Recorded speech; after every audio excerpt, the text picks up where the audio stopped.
갈라디아서 6장 1절에서 10절까지의 말씀으로 서로의 짐을 집시다라는 제목으로 말씀을 드렸잖아요. 그 말씀에 따르면 우리가 서로의 짐을 진다라고 하는 것은 우리 포지션상으로 이야기하면 우리가 짐꾼이 되는 겁니다. 우리가 짐꾼이 되어야만 서로의 짐을, 나의 짐뿐만 아니라 남의 짐까지도 질 수가 있는 것이죠. 먼저는 남의 죄와 허물과 약점을 감당하는 짐을 져야 하고, 아울러 나 자신의 모습을 늘 돌아보고 겸손해야 하는 자기의 짐도 져가야 하는 것입니다. 그것이 성령이 우리를 만들어가는 모습이고 또 예수님을 만난 사람의 모습인 것입니다. 마태복음 11장 28절에서 예수님께서 우리를 향하여서 수고하고 무거운 짐진 자들아 다 내게로 오라, 내가 너희를 쉬게 하리라 라고 말씀하셨습니다. 이 말씀을 통해서 우리에게 말씀하시는 것이 무엇입니까? 수고하고 무거운 짐진 자들, 그들을 부르시고 그들에게 안식을 허락하시겠다라고 말씀을 하시고 있는 것입니다. 그런데 우리 예수님께서 이렇게 말씀하신 이유는 우리의 인생의 짐을, 우리의 죄와 허물의 짐을 우리 예수님이 대신 짊어 주시겠다는 것입니다. 그러므로 우리도 오늘 이 말씀처럼 예수님처럼 또 예수님의 마음으로 나의 짐뿐만 아니라 우리 서로의 짐을 함께 나누고 함께 져가면서 살아가야 하는 것입니다. 그런데 오늘 성경은 이러한 남의 짐을 지는 것에 대해서 또 다른 말씀으로 표현을 하고 있는데요, 바로 선한 일을 하는 것으로, 착한 일을 하는 것으로 표현하고 있다는 것입니다. 여러분, 9절 말씀, 본문의 9절 말씀을 함께 읽어보도록 하겠습니다. 우리가 선을 행하되 낙심하지 말지니 포기하지 아니하면 때가 이름에 거두리라. 아멘입니다. 여기 9절에서 뭐라고 했습니까? 무엇을 행하되? 선을 행하되 낙심하지 말고 라고 했습니다. 여러분, 왜 이렇게 말씀하냐면 선을 행하다 보면 낙심할 일이 생깁니다. 선을 행하다 보면 시험도 오고 손해도 보고 희생도 하게 되고 어려움도 만나게 됩니다. 선을 행하지 아니하면 주어지 않을 일들이, 내가 선을 행하고 살면 부득불 오는 시험들이 있다는 것입니다. 그 때문에 낙심하지 말라는 거예요. 왜? 선을 행한 것이 주님의 뜻이니까요. 그래서 9절에서 선을 행하되 낙심하지 말지니라고 말합니다. 그리고 10절을 한 번 더 보실까요? 여기서는 또 뭐라고 말씀하십니까? 귀에 있는 대로 착한 일을 하라라고 말씀하고 있습니다. 사랑하는 성도 여러분, 우리가 남의 약점과 남의 부족한 점을 보면서 쉽게 불평하고 불만하고 판단하지 마시기 바랍니다. 그리고 그 짐을 함께 나누어지는 것뿐만 아니라 적극적으로 남을 위하여 착한 일, 선한 일을 하고 살아가야 되는 것입니다. 그렇게 하고 사는 사람이 바로 성도고 예수님을 만난 사람이고 그 안에 성령이 거하는 사람입니다. 뉴스에 나올 만한 끔찍한 죄를 지은 사람일지라도 성도는 죄는 미워하되 그 영혼은 미워하지 말고 그들을 안타까워하는 마음으로 기도해주고 또한 기도하는 마음으로 주님께 중보하는 것이 모르는 사람에 대한 짐도 지는 거라고 저는 믿습니다.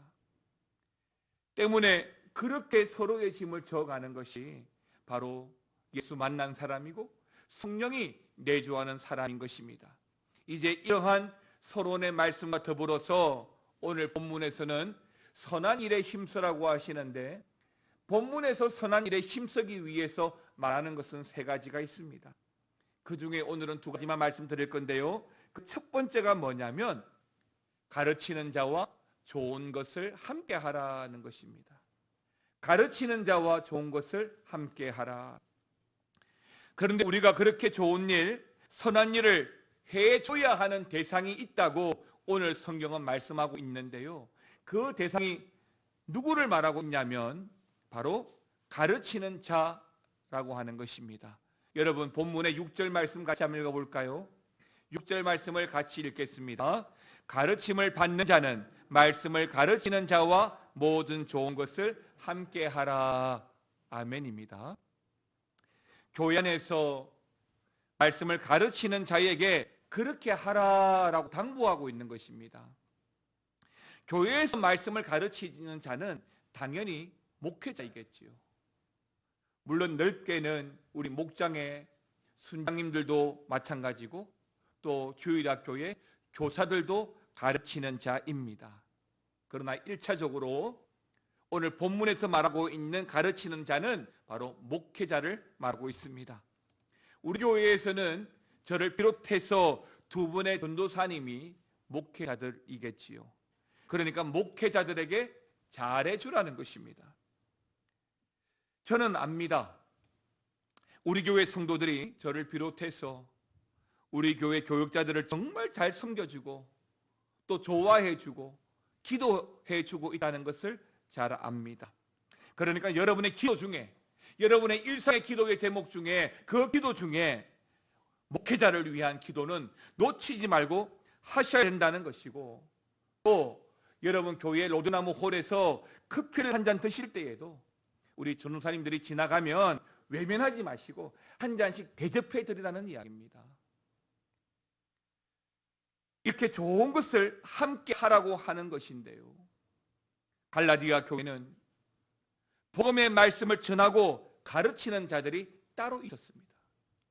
아마도 사도 바울이 갈라디아 교회를 세운 이후에 곧 갈라디아 교회를 떠나게 되었는데 바울을 이어서 그 복음의 말씀을 가르치는 자들을 교회에 세워두었던 것입니다. 그래서 바울은 오늘 이 갈라디아서를 통해서 그들을 잘 섬겨주고 후원해주고 존중해주고 아껴주고 기도해달라고 당부하고 있는 것이죠. 사랑하는 성도 여러분, 신천지를 비롯해서 전국의 전 세계에 이단들이 되게 많습니다. 왜 목회자가 중요하고 목회자를 위해 기도해 줘야 되려면, 사실은 목회자가 무너지면 교회에 굉장한 시험이 옵니다. 심지어는 교회가 무너지기도 합니다. 그래서 여러분들의 기도의 제목 중에는 늘 목회자를 위한 기도가 빠지면 안 되는 것이죠. 사랑하는 성도 여러분, 목회자의 가장 큰 사명은 하나님의 말씀을 가르치는 겁니다. 그리고 목회자가 가장 신경 써야 할 것도 성경 말씀을 부지런히 묵상하고 연구하고 잘 가르치고 선포하는 것입니다. 물론 목회자가 교회에서 신경 써야 할 다른 것도 참 많습니다. 그럼에도 목회자는 교회를 성경 말씀으로 바로 세우고 또한 성도를 성경 말씀대로 바로 이끄는 것을 가장 우선시해야 하는 것이지요. 그래서 때로는 말씀으로 살아야 한다고 권면도 하지만 그 권면의 말씀이 여러분들에게 꾸중으로 들릴 때도 있는 겁니다.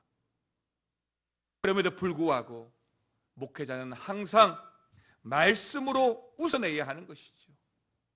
사실 이 하나님의 말씀 위에 다른 것은 저보다 더 잘하고 전문적인 분들이 훨씬 많습니다. 목사는 목회의 전문가이고 말씀의 전문가이지, 목사보다 일상생활에서 잘하시는 분들이 훨씬 더 많다는 거예요. 교회 안에서 저보다 기도를 더 많이 하는 분들도 있습니다. 저보다 전도를 더 잘하시는 분들도 있습니다.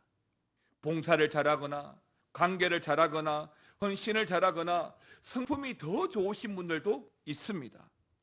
그렇게 저보다 10배, 20배의 나은 분들이 저의 짐을, 목회자의 짐을 함께 져주시기 때문에 저도 그렇고 우리 교회도 어려운 중에도 건강하게 잘 세워져 가고 있다고 믿습니다. 그런데 가끔 그렇게 하지 않는 것을 보게 됩니다. 물론 우리 교회에서는 그렇지 않습니다.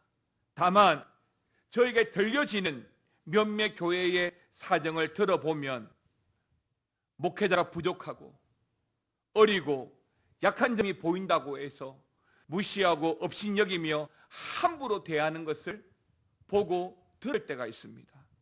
이 때문에 그런 교회들이 얼마나 많은 시험이 일어나고 교회가 분열이 되고 또 상처를 받는지 모릅니다. 목회자도 성도를 함부로 대하면 안 되지만 성도도 목회자를 함부로 대하면 안 되는 것입니다. 사람이기 때문에 누구나 일장일단이 있고 잘하는 게 있고 못하는 게 있기 마련이기 때문에 그것이 부족한 짐이라면, 그것이 못난 짐이라면 여러분들이 함께 져주실 때 교회는 교회대로, 또 우리 가정은 가정대로 건강하게 행복하게 세워질 거라고 믿습니다. 두 번째로 심은 대로 거둔다는 것입니다.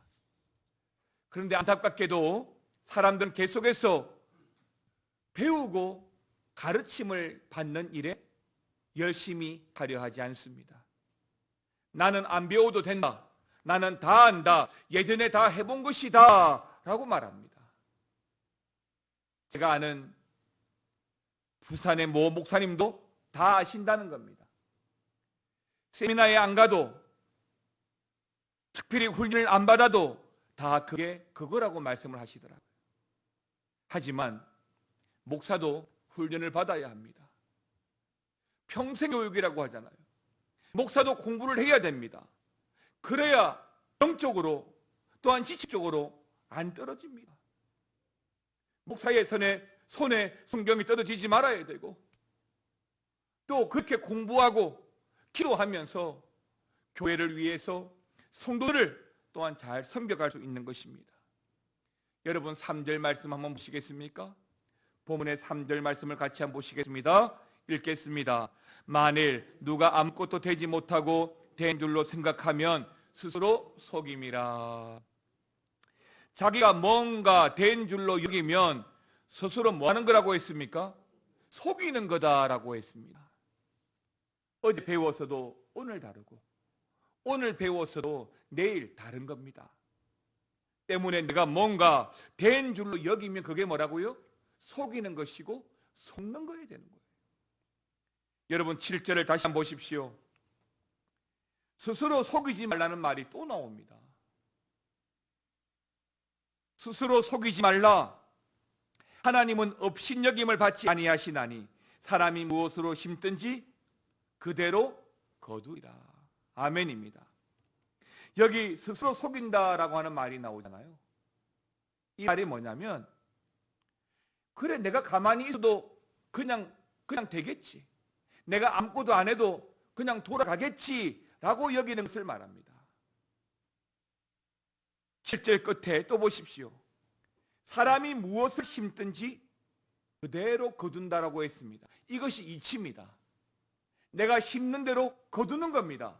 그런데 심지도 않고 하지도 않으면서 가만히 있으면 그냥 되겠지라는 생각이 속이고 속는 거라는 겁니다. 속이는 사람은 아무것도 하지도 심지도 않으면서 어떻게 되겠지 그렇게 스스로 속는 사람을 말하는 것입니다. 여러분 이것은 마귀가 주는 마음입니다. 주님께 심지 않도록 말씀에 심지 못하도록 우리를 속인 겁니다. 그만하면 됐다, 충분히 했다라고 하는 위로의 말로 우리를 다독거리는 것입니다. 그러나 여러분 좋은 말이라고 해서 현혹되지 마십시오.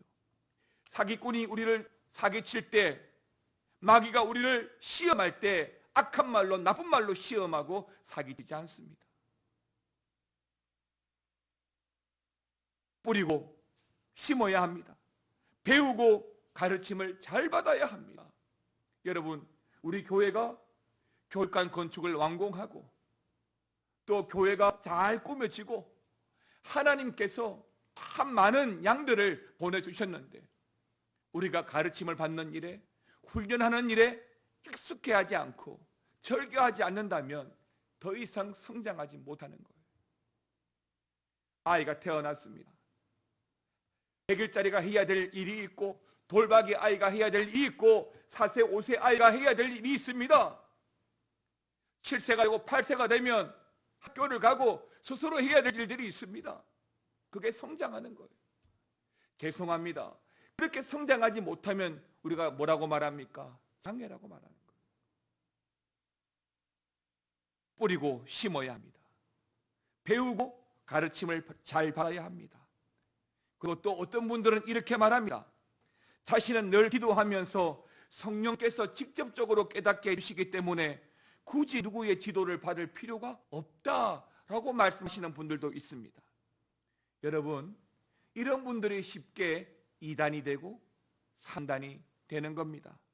그러니까 하나님이 자신에게 직접 계시해 주시기 때문에 스스로 다 안다는 거예요. 이런 사람은 여러분 절대 가까이 하시면 안 됩니다. 교회 안에서 직통계시를 받았다는 사람은 사실 누구의 말도 안 듣습니다. 심지어 목사의 말도 안 듣습니다. 아니, 들을 필요가 없지요. 하나님의 말씀, 하나님의 계시를 직접 받는데 목사의 말을 왜 듣겠습니까? 그러니까 교회 안에서 영적으로 교만한 사람은 어찌할 방법이 없는 거예요. 그런데 여러분, 성경을 보면 물론 우리 하나님이 직접 계시하실 때도 있습니다. 창세기 12장에 보니까 아브라함에게 그렇게 하셨고, 또 광야에서 양을 돌보던 모세에게도 직접 부르시고 계시하셨으니까요. 그러나 다 그렇게 된다면 성경에서 왜 선지자가 나오고 왜 가르치는 자가 나오겠습니까? 잘 보십시오. 오늘 본문에 가르치는 자들은 성령으로부터 직접 받고 직접 깨달은 자들이 아닙니다. 이들은요, 사도 바울로부터 가르침을 받고 비로소 가르치는 자들이 된 것입니다. 여러분, 지금 우리가 온라인, 지금 코로나 상황이다 보니까 온라인으로 많은 예배를 하잖아요. 그중에 우리 목장 예배도 지금 온라인으로 하잖아요. 그런데 코로나 이전에 또 코로나가 끝나고 나면 목장 예배를 어떻게 하겠습니까? 이제는 금요일에 모여서 대면 예배를 하겠지요. 그러면 어떻게 했냐면 항상 주일날 오후 예배가 다 끝나고 나면 우리 순장들이 따로 남아서 저에게 교육을 받습니다. 제 가르침을 받지요.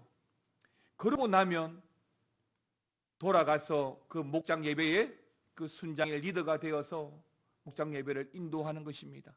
말씀을 전하는 것입니다. 예, 그렇게 한다, 그렇게 하는 것이다 라고 하는 것입니다. 맞습니다. 특히 교회의 일은 그렇습니다. 저도 그렇고 여러분들도 그렇고 계속해서 영적으로 가르침을 받아야 합니다. 왜? 심은 대로 거두기 때문입니다. 여러분들이 말씀을 잘 먹고 말씀대로 잘 가르침을 받아야 말씀의 역사가 일어나기 때문에 그렇습니다. 교회의 일은 세상의 일이 아닙니다. 영적인 일입니다. 따라서 영적으로 가르침을 받고 배워서 부지런히 뿌리고 부지런히 심어야 비로소 영적인 결과를 온전히 얻을 수 있다고 믿습니다. 여러분, 지금 1월의 마지막 주잖아요. 1월 첫 주에 2021년 올해 일꾼들을 세웠습니다. 연관 계획들도 있었습니다. 그런데 세우면 뭐 하겠습니까? 코로나로 인해서 작년부터 지금까지 교회는 거의 멈춤 상태입니다. 한 일이 없어요. 그런데요, 그렇다고 해서 지금 현실의 이 모습에 안주하고 현실이 이렇다고 해서 또 도전하지 않는다면 그게 뭐라고요? 그게 속이는 거예요. 그게 하나님을 속이는 거고 여러분 자신을 속이는 거예요. 교회의 일은 사람이 아니라 하나님의 일입니다. 교육부서도 그렇고 심지어 교육관 건축회까지 모두 사람의 일이 아니라 영적인 일입니다. 때문에 가만히 있으면 그냥 되겠지, 시간이 지나가면 해결되겠지, 이게 뭐라고요? 속이는 일이라니까요. 때문에 더 기도하고 더 말씀에 집중하지 않으면 안 되는 겁니다. 부지런히 영적으로 가르침을 받아야 하고 영적으로 심어야 하는 것입니다. 여러분, 시험 치기 전에 교과서 한 번 보고 시험 친 학생들하고 10번, 100번 보고 시험 친 학생들하고 결과가 같을 수가 없습니다. 주중에 기도하고 말씀을 부지런히 보시는 분하고 그렇지 못한 분들하고 영적인 삶이 같을 수가 없는 거예요. 예배를 한 번 드시는 분하고 10번, 20번 개인적으로 묵상하고 큐티하면서 매일마다 하나님을 소망하는 자하고 같을 수가 없는 거예요. 때문에 지금의 현실이 어떻다 하더라도 우리는 영적인 가르침을 받고 영적으로 심어야 되는 거예요. 부지런히 기도하고 말씀 붙들고 살아가야 되는 거예요. 예배를 사모하고 살아가야 되는 거예요. 그래야 성령의 열매를 맺습니다. 지금은 찬양대도 못 서잖아요. 예를 들어 찬양대도 마찬가지예요. 찬양대라고 임명받았다고 해서 그냥 찬양만 하면 되는 게 아닙니다. 찬양대가 되었으니 임명받았으니까 그냥 자리에 서면 되겠지, 그렇게 하면 안 된다는 거예요. 노래 잘하고 사람 많다고 해서 해결되는 게 아닙니다. 주님의 은혜에 감사하고 연습에도 게으르지 않고 최소한 예배 시간에 1시간 전에는 오셔서 기도하고 연습하고 찬양대에 앉아야 합니다. 시간 맞춰서 연습도 없이 그냥 하면 되겠지 하고 한다고 해서 되는 게 아니에요. 여러분, 여러 목사님들하고 이야기하다 보면 교회의 부흥의 비결을 이야기합니다. 그 중에 가장 근본적인 게 뭐냐면 우리 교회도 그래요.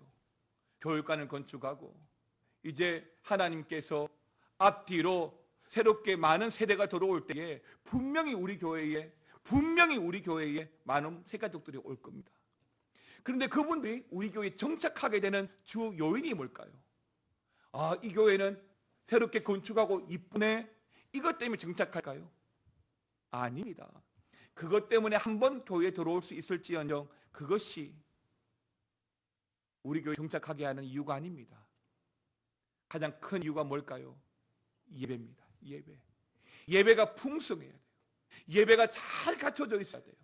그런데 그 예배의 구성 중에 가장 도드라지는 구성이 뭔지 아십니까? 설교와 찬양입니다. 찬양이 풍성한 교회가 있어요. 전문적으로 찬양팀이 준비되어서 일주일 전부터 악보를 나누어주고 기도하면서 찬양 연습해가지고 예배 전 찬양 인도를 합니다. 전문적인 팀들이. 그래서 좀 큰 교회들은 페이를 주고 전문 찬양 간사를 모시고 와서 찬양팀을 만듭니다. 찬양대도 마찬가지입니다. 지금까지 우리 찬양대 우리 임집사님도 수고를 많이 하고 계시지만은 전문적으로 찬양대가 20명, 20명, 30명 앉아 있습니다. 연습을 일주일 전부터, 한 달 전부터 곡이 나가고 일주일 전부터 연습하고 심지어는 악보를 보지 않고 안보해가면서 합니다. 그러면 얼마나 은혜가 되는지 몰라요. 그렇게 예배가 은혜롭고 풍성하면 저는 하나님이 채워주실 거라고 믿습니다. 그냥 되겠지, 이건 우리를 속이는 거라니까요. 내가 심지 않고 거둘 수 없는 것처럼 여러분들이 훈련받지 않고 수고하지 않고 기도하지 않고 할 수 있는 것은 아무것도 없습니다. 사랑하는 성도 여러분, 지금까지 어려운 여건 가운데에서 참 잘해 오셨습니다. 그래도 성도는 말씀과 기도로 하나님과 영적으로 교제하고 영적으로 가르침과 인도함을 받으셔야 할 줄 믿습니다. 그렇게 영적으로 심어야 비로소 영적으로 열매를 맺고 신앙의 성장도 있는 것입니다. 갈라디아서 6장 8절에서 이렇게 말합니다. 육체를 위하여 심지 말고 성령을 위하여 심으라고 말씀하고 있습니다. 육체를 위하여 심는 자는 육체로 썩어질 것을 거두고 성령을 위하여 심는 자는 영생을 거둘 것이다 라고 말씀해 주고 있습니다. 그렇습니다.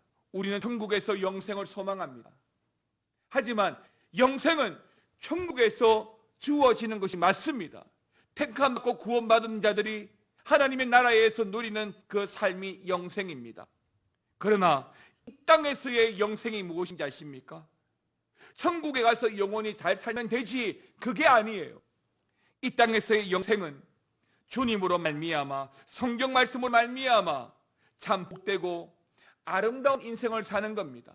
하나님의 말씀 때문에, 예수님 때문에 감동의 삶을 사는 거예요. 그게 영생이에요. 이 땅에서 누리는 영생이에요. 그리고 죽어서 천국 가면 영원토록 하나님과 함께 사는 거죠.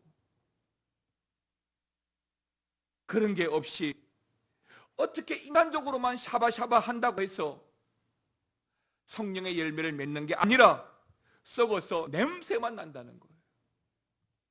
교회는 그리스도의 냄새가 나지 않고 인간의 냄새가 나면 썩어진 겁니다. 교회는 주의 몸된 전입니다. 때문에 주의 일, 가르침 받는 일, 복음의 일에 헌신하고 수고하고 매진해 갈 때에 성령이 온전히 역사하고 또한 성령의 열매를 맺게 되는 것입니다. 우리의 인생이나 교회의 사역이 복되고 아름답게 되려면 잘 심어야 됩니다. 성령으로 영적으로 심고 뿌려야 됩니다. 그래야만 심은 대로 거두는 것입니다. 사랑하는 성도 여러분, 뿌린 대로 심은 대로 거둔다고 했습니다. 성령으로 그렇게 하시기 바랍니다. 말씀으로 그렇게 하시기 바랍니다. 은혜로 그렇게 하시기 바랍니다. 기도로 그렇게 하시기 바랍니다. 그래서 썩고 냄새나는 열매가 아니라 복되고 아름다운 열매를 맺어가는 저와 여러분들 되시기를 우리 주님의 이름으로 축원합니다. 함께 찬양하시겠습니다.